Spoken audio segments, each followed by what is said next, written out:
अस्सलाम वालेकुम क्लास। आज जो हमारे पास लेक्चर से दूसरा पार्ट है वो यही है कि प्रिसाइज की टाइप्स क्या हैं और प्रिसाइज किस तरह हमारे पास टाइप है। वैसे प्रिसाइज की जो टाइप है हमारे पास वो हमारे पास टोटल है 6 पॉइंट और ये प्रिसाइज की डेफिनेशन है according to the garbage dictionary. ये कार्बेज डिक्शनरी एक इंपॉर्टेंट और अहम डिक्शनरी होती है, उसके हवाले से दी हुई है कि ये उसके मुताबिक हमें बताया जा रहा है। और इसकी जो ये कहता है कि इसका अपनी डेफिनेशन बताता है कि प्रिसाइज हमारे पास शॉर्ट फॉर्म में हो और दूसरी इसकी ब्रीफली इंपॉर्टेंट पार्ट हमें बता दिया जाए, बाकी किसी चीज़ की हमारे पास ज़रूरत नहीं होती। इन्हें एक इंपॉर्टेंट अल्फाज आनी ज़रूरी होती है हमारे पास, इसको हम क्या कहते हैं, ये हमारे पास प्रिसाइज है। सबसे पहले इसका क्या होना चाहिए, क्लैरिटी होनी चाहिए। दूसरा इसका क्या होना चाहिए, करेक्टनेस, फिर ऑब्जेक्टिव, फिर कोहेरेंस, फिर कंप्लीटनेस, फिर इसके बाद आता है कॉन्साइजनेस। ये जो हमारे पास 6 पॉइंट है ये हमारे पास किसकी है, ये प्रिसाइज की है। प्रिसाइज ये फुल फॉर्म हमें देता है। अगर ये फुल फॉर्म आपको कम्प्लीटली तौर पर आते हैं और इन पर आप क्लियरली काम कर रहे हो तो आपका समझ आ जाएगा कि ये हमारे पास प्रिसाइज की राइटिंग और इसकी डेफिनेशन मुकम्मल तौर पर ठीक है। क्लास नेक्स्ट हमारे पास आता है qualities of a good precise. इसकी क्वालिटी ये नहीं, इसका मतलब यही है कि टाइप इसके जो आगे है उनकी क्या क्वालिटीज़ थे, उनके अंदर क्या काम था, उनकी डिटेल में पढ़ते हैं। अब देखिए क्लैरिटी में हमारे पास आता है precise should be a clear in all respect. सबसे पहले क्या होनी चाहिए, क्लियर होनी चाहिए। दूसरा है correctness, precise should B correct in all respect, avoid the all possible error.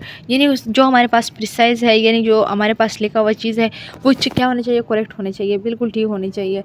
तीसरा बात हमारे पास है ऑब्जेक्टिविटी। ऑब्जेक्टिविटी का कहने का मतलब ये है कि देखने में जो हो वो एक ऑब्जेक्टिविटी से भी हम उसके पॉइंट्स उठा सकें, यानी मेन पॉइंट उसको हम डिटेल में, ऐसा ना हो कि हमें सारा पढ़ना पड़े, हम उसके से कुछ अल्फाज चुनाव के ले लें और उसको आगे बयान कर ले तो ये हमारे पास कंप्लीट हो जाएगा। तो क्लास देखिए हमारे पास precise should be objective and all respect avoid basis. तो ये हमारे पास क्या कर लेता है कि कुछ अल्फाज को ले लेता है और उनको आगे बयान करने में हमारे पास ऑब्जेक्टिविटी कर लेता है। ओके क्लास, ये हमारे पास इसके 3 पॉइंट्स थे। इसकी नेक्स्ट 3 टाइप्स है उनकी देखते हैं। नेक्स्ट 3 टाइप हमें बताते हैं कि जो प्रिसाइज हमारे पास होने चाहिए वो कोहेरेंसेस का मतलब ये है कि हमारे पास एक तो लॉजिकली में बिल्कुल ठीक हो, दूसरा क्लियर इंटरकनेक्शन, एक साफ यानी एक साफ बयान इसके अंदर क्या हो, आइडिया हो इसके अंदर, और right in peace of the work हो।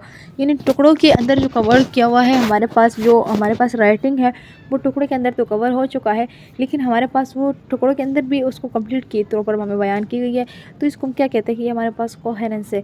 कोहेरेंस में 2 पॉइंट्स हमारे पास आते हैं, एक तो लॉजिकली वो ठीक होने चाहिए, दूसरा इसके क्लियरली इंटरकनेक्शन होना चाहिए, और तीसरी पॉइंट इसका ये है कि हमारे पास क्या होना चाहिए, राइटर पीस ऑफ वर्क। या अगर लिखा हुआ है लेटर के फॉर्म में या राइटिंग के फॉर्म में, तो अगर वो वर्किंग में यानी पीसेस है तो उस पीसेस की आइडिया जो हमारे पास होगा वो हमारे पास एक कोहेरेंस में है। दूसरा हमारे पास है कंप्लीटनेस मतलब ये है, आप ये है कि आप एक जुमला आप कंप्लीट करके ही लिखोगे। अब जुमला कंप्लीट नहीं बताते तो आपको आगे कोई जवाब ही नहीं देगा, कहेगा कि तुम क्या कह रहे हो, हमें तो कुछ समझ ही नहीं आ रहा। तो कंप्लीटनेस तो लाजमी होना ज़रूरी है हर सेंटेंसेस के अंदर। वैसे अगर कंप्लीटनेस नहीं होती तो आपकी सेंटेंसेस कंप्लीट नहीं होती, क्योंकि कंप्लीटनेस लेकर आपके ज़रूरी क्या है, हमारे पास subject plus verb plus subject, यही हमारे पास काम करते हैं। और अगर ये काम नहीं करते तो ये आपके पास नहीं काम होगा। तो ऑब्जेक्ट जब सब्जेक्ट वर्ब प्लस ऑब्जेक्ट, ये हमारे पास 3 चीज़ें is very important for the precise है। इसके बाद जो नेक्स्ट हमारे पास है वो कंसाइजनेस है। कंसाइजनेस हमारे पास होता है इससे all the need to be a set no more. हमारे पास जो चीज़ हमारे पास है वो ज़रूरत के मुताबिक हो और उसे और भी हम बयान करें तो ये हमारे पास अवॉइड अननेसेसरी के मुताबिक पूरा आ जाता है। तो ये हमारे पास कंसाइजनेस कहता है। कंसाइजनेस का ये कहना है कि हमारे पास जो चीज़ है वो सिर्फ ज़रूरत की चीज़ हो, हमारे पास एक्स्ट्रा चीज़ों को ना डाले दी जाए। तो ये हमारे पास क्या है, कंसाइजनेस है।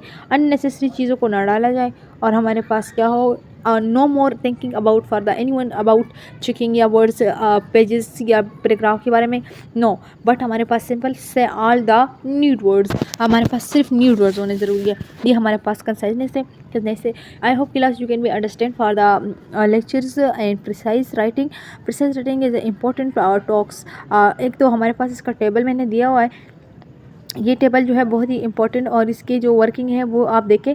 जो प्रिसाइज है ना, इसके वर्किंग में हमारे पास ये है कि डॉज और डोंट का मतलब ये है अब आप कहते हो कि डॉज और डज नॉट या डज डू इज़ है, ये डू इज़ है, ये डोंट है। अक्सर हम लोग जो है इसमें भूल जाते हैं कि ये डू इसके दरमियान जो लगा हुआ है ये क्या है, नो बच्चा, इसका मतलब है डू, इसका साथ में इसका इज़ है, इसका मतलब है डोंट यानी डू नॉट। अब हम आगे पढ़ते हैं कि किस तरह अवॉइडिंग करता है। Read and understand the passage, किसे अवॉइड टू कंप्लीट रीडिंग। अगर आप पैसेज को रीडिंग करवाना चाहते हो तो आपके पास क्या होनी चाहिए, कंप्लीट रीडिंग होनी चाहिए। दूसरे से कहना है गेट द मेन आइडिया, एक तो आपके पास मेन आइडिया होना चाहिए, दूसरा ऐड अ न्यू पॉइंट, एक न्यू पॉइंट के साथ आपके पास होने चाहिए। एक शेयरिंग के लिहाज से आपके पास उसकी न्यू पॉइंट होनी चाहिए।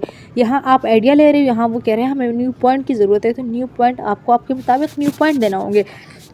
तीसरे पॉइंट आप कहोगे कि रिव्यू हमें क्या है हमारे पास, कि हमारे पास रिव्यू अननेसेसरी डिटेल बताए।